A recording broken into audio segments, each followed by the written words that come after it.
A very good morning, dear children. Today we will continue with the last part of chapter 1, Heredity and Evolution. In the last class, we learnt about evolution, also evidences of it. Today we will be learning theories and human evolution. So let's start with Darwin's theory. Charles Darwin had collected innumerable specimens of plants and animals, and he had observed them carefully. Based on the observation, he gave the theory of natural selection. He also published this theory in his book titled Origin of Species. According to this theory, he says that all organisms in the environment, they are competing with one another for survival. During this competition, the organism which is capable of modifying itself according to the changing environment, or the organism which has the properties in line with the changed environment, is the one who will survive. The other organism which does not modify itself or does not have the property according to the changing environment will perish. This is a theory of natural selection where he states that nature always selects the organism which is capable to do the modification. That is why this theory is also called as survival of the fittest. Let us learn this theory by looking at the example. In this, you have three pictures.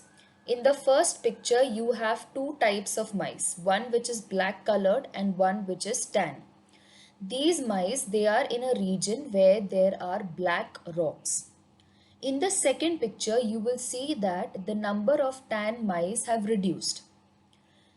Obviously, why this has happened is because the tan mice are clearly visible to the predator bird.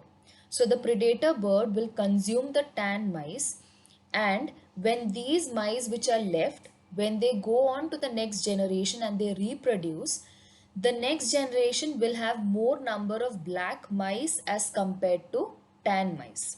Okay, ultimately as time passes there will be a generation where only black mice will be found but tan mice will be removed from the environment.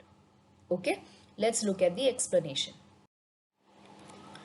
A population of mice has moved into a new area where the rocks are very dark.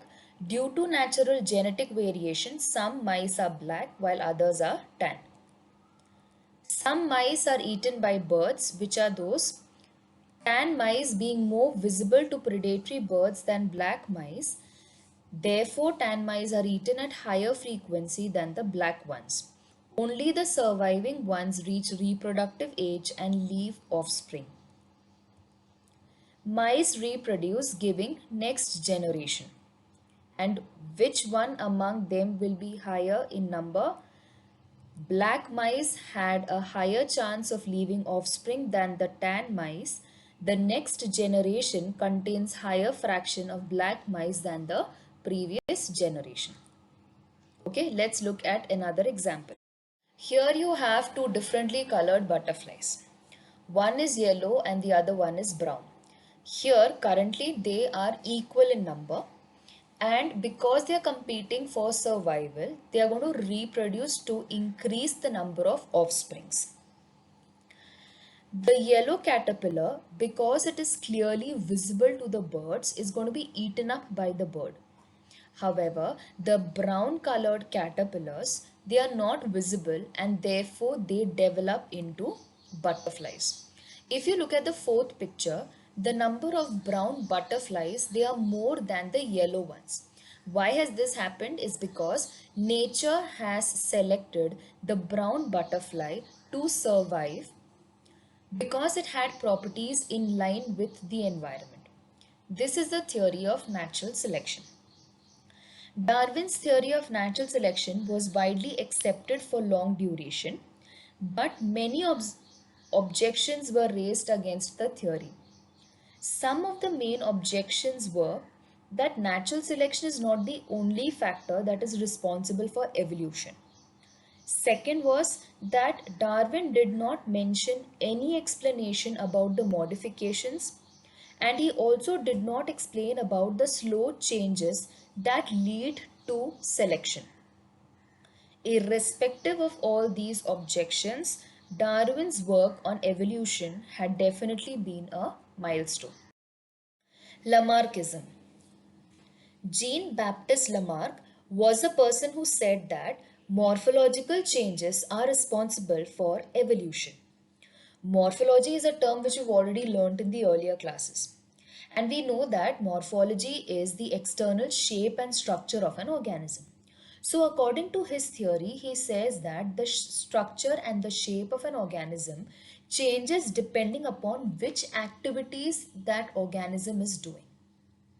It is based upon whether a certain organ is used or it is not used. So, the principle that is used in Lamarckism is use or disuse of organ. Suppose that an organism is doing an activity because of which the morphology is changing. Now, this change which is seen in the organism was not present from birth. It is an acquired character. It has come as a result of the activity. This character which it has attained now, it will be given or transferred to the next generation. So, this theory is also called inheritance of acquired characters. That means transfer of the character from one generation to another. The character which is being transferred is the one which has been made in the organism because of the activity of the organism. Okay, so let us look at examples. Originally, giraffes were short-necked. It kept stretching its neck so that it could reach to the leaves which are on the higher trees. Because of this continuous stretching, the giraffe now has long neck. What is the activity here? The activity is stretching. And what is a morphological change? There's a change in the size. From short neck, it has become long neck. This character is acquired. That means this is a character that is seen in the giraffe because of its activity. And this character is going to be transferred to the next generation. Okay. This is the Lamarckism theory or the theory of inheritance of acquired character. The shoulders of Ian Smith have become strong because of the continuous hammering movement.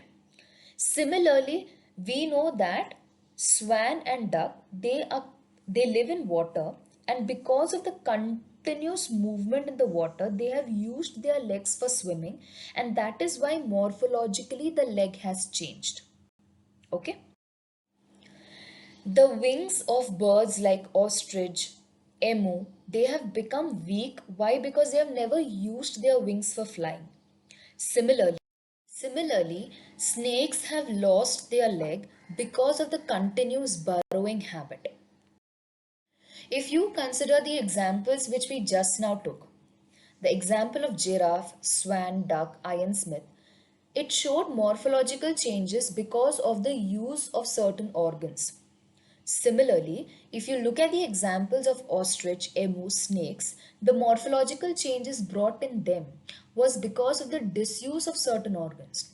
So, the principle that follows the theory of Lamarckism is the use or disuse of organs.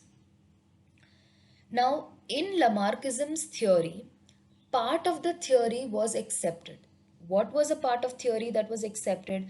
The development of the organ because of specific activity or their degeneration because of not using it, that part of the theory was accepted. But the other part of the theory, that these characters are transferred from one generation to another, that part was rejected because it was verified that characters which are acquired because of certain activities cannot be transferred to the next generation. Okay, so because Lamarck's theory was partly accepted and partly rejected, the entire theory was disapproved. Speciation. Speciation is nothing but it is the effect of evolution. What is speciation? Speciation is nothing but the formation of new species of plants and animals because of evolution. As you can see, there are living organisms in almost every part of the earth. You have plants in the water, you have them on the land, and you also have them in extreme conditions like the desert. Similarly, Similarly, there are animals which are aerial, which are aquatic, and which are terrestrial. Even though there are a lot of theories which keep saying that evolution has happened and there are new species that are generated, it has to be understood that new species, they generate because of the variations or the modifications that are brought about at the genetic level. Until and unless there are variations made in the gene, only then there can be a new organism or a new species made from the earlier one. This genetic variation is affected by the environment in which the organism is. So, depending upon which or environment or which geographical area that species is in, depending upon that, appropriate genetic variations happen in the genetic level of the organism. So, geographical isolation as well as genetic variation also plays very important role in leading to speciation. Now coming to an interesting part of human evolution. The last dinosaurs, they disappeared approximately 7 crore years ago. And exactly at that time, there were monkey-like animals which were said to have evolved from some ancestor, and they were very much similar to the modern lemur. The tails of these monkey-like animals of Africa, it started disappearing. There was enlargement in the brain and the hands were also improved. And from them, ape like animals evolved. These ape like animals are called Egyptopithecus. From these animals, some of them reached Asia and evolved into gibbon and orangutan. And the remaining animals stayed in Africa, and from them came gorilla, chimpanzees. During this time, there were decrease in the number of trees because forests were reducing in number. Now these animals, they used to use their hand to hang from the trees and to move from one tree to another. But because the forest decreased, because the number of trees decreased, they started living on the land and their hands became free. So they started using their hands for a lot of other work. This stage where they started using their hand for more eating and for doing other work is called Dryopithecus. From them came human-like animals because their lumbar bones developed in such a way that they started standing in erect posture. That is why they are called human-like animals. The first record of human-like animal is called the Ramapithecus. This Ramapithecus, it grew up in size and it became more and more intelligent. It became intelligent and gave rise to the Australopithecus. This was where there were a lot of changes that happened. They became more skillful. There was development in the brain. They discovered the fire, and from them became came the first wise man called Neanderthal man. Neanderthal man is considered to be the first example of wise man. From them came the Cro-Magnon man. Cro-Magnon man is the stage where man actually started using a lot of tools. Tools were made, they started communicating, they started speaking, cave paintings were done, writing was established. After Cro-Magnon man, evolution became faster than earlier. The wise man started to practice agriculture. They started rearing the cattle. They also established cities. Cultural development took place. Art of writing was invented and history started. The same thing which I just now explained about human evolution, I have put it in this form so that we can do a quick revision. Okay. We started from dinosaurs. We saw that 7 crore years ago, dinosaurs disappeared. And at that same time, what had happened? Monkey like animals, they evolved from the ancestors, and it was like the modern lemur. Okay. What had happened to the modern lemur? The modern lemur, they lost their tail. Okay. And that was the time, that is a stage which is called as Egyptopithecus. Okay. From these Egyptopithecus, some of the animals reached Asia. In Asia, they developed and evolved to form the gibbon and orangutan. Some of them reached Africa to give rise to gorilla and chimpanzees. And what happened to this stage? The forest had reduced, trees had reduced, the hands had become free. They used their hands for eating and for doing work, and also they had started standing straight.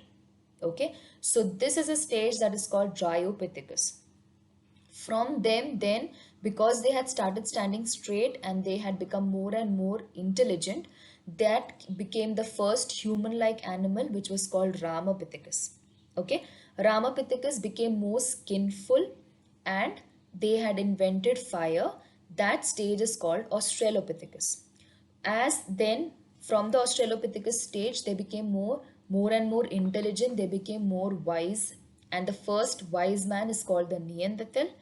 Then the Neanderthal, when it became more and more skillful, they made tools, they wore cloth, they spoke, they sang, cave paintings were made. All this that had happened is the Cro-Magnon stage. Okay, so this is human evolution. After that, approximately 400 years ago, modern science started emerging, industrial societies were made, and that is how now we have reached at this stage where we are still searching for the details of the roots of human ancestry. Okay, I hope this chapter is clear to everyone. Thank you.